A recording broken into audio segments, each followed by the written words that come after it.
Samantala, bago pa man ang nangyaring pagsabog sa Davao City, nagbabalak na raw ang Malacanang na magdeklara nga ng state of lawless violence dahil sa tumitinding problema ng droga, krimen at terorismo.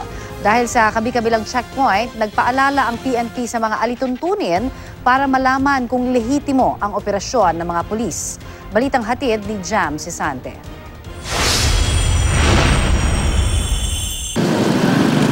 Ang kabi-kabilang checkpoint bahagi ng state of lawless violence na idiniklara ni Pangulong Duterte kasunod ng pambobomba sa Davao. Ayon sa PNP, dapat maayos ang ilaw at palatandaan ng checkpoint at binabantayan ng unipormadong tauhan ng gobyerno. Hindi kailangan lumabas ng sasakyan ng motorista at hindi pwede ang body search.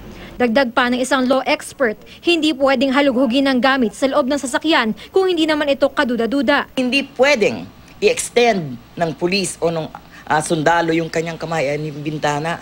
Okay. Hanggang kung gusto nilang makita yung nasa trunk, pwede po nilang tanungin sa nagmamaneho kung pwede po bang buksan. Nag-abiso na rin ang Transportation Department sa mga suki ng LRT at MRT na habaan ng pasensya dahil sa mas mahigpit na inspeksyon. Katap station ng LRT, mayat mayang nag-iikot ang K9 units. Ayon naman kay Chief Presidential Legal Counsel Salvador Panelo, posible ring magpatupad ng curfew. Dagdag pa niya, nagpaplano ng magdeklara ang gobyerno ng state of lawless violence bago pa man ang pagsabog sa Davao. Matindi na raw kasi ang problema sa droga, krimen, terorismo at abu-sayyaf. Actually, nasa planning stage na yan. Pinaplano na yan. In fact, nagdadraft na nga kami ng proclamation. Umaasa sa Senate President Coco Pimentel na susuportahan ng publiko ang desisyon ng Pangulo na magdeklara ng state of lawless violence.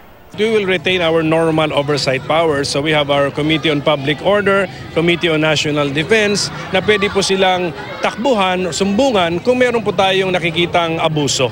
Jam Sisante, GMA News.